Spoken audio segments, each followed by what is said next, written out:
Hello everyone, welcome to my short video. আজ আমি school থেকে বাড়ি আসার সময় অনেকগুলো আইসক্রিম সাথে করে কিনে নিয়ে যাচ্ছি, কারণ আজ আমার ডান্স স্কুলের বাচ্চাদেরকে নিয়ে একটা ছোটোখাটো পিকনিক আছে। না, আমি এখন আমার ডান্স স্কুলের পিকনিকে নেই। আজ আমি রয়েছি মাসি বাড়িতে। মাসি বাড়িতেও আজকে পিকনিক ছিল।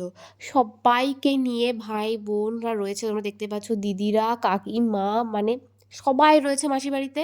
আর মাসি বাড়ির ছাদের পাশেই একটা কুল গাছ আছে, সে কুল পাড়ার পরিকল্পনা চলছে এখন।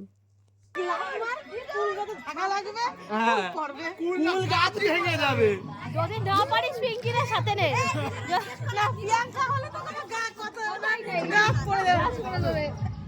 স্কুল থেকে বাড়ি এসে চেঞ্জ করে আমি মাসি বাড়িতে পিকনিকের খাওয়া দাওয়া করতে চলে এসেছিলাম।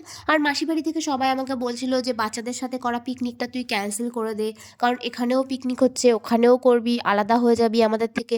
কিন্তু সেটা আর পসিবল হলো না, কারণ বাচ্চাদের পরীক্ষা শুরু হয়ে যাচ্ছে। বাড়ি যাওয়ার পথে আমরা সবাই এসেছিলাম ছোটদির বাড়িতে, ওদের বাড়িটা কতদূর কী তৈরি হলো সেটা দেখার জন্য।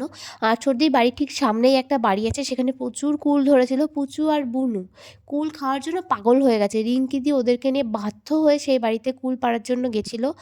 আমরা জানি ওরা রিজেক্ট হবে, সেই জন্য আমাদের রিয়াকশনটা জাস্ট এমন ছিল। আরে এই তোরা চিনিস? আমরা তো করেছিস, অপমান হয়ে গেছিস। যেটা ভেবেছিলাম সেটাই হয়েছে, এরা নিজেদের নাক কাটিয়ে নিয়ে চলে এসেছে।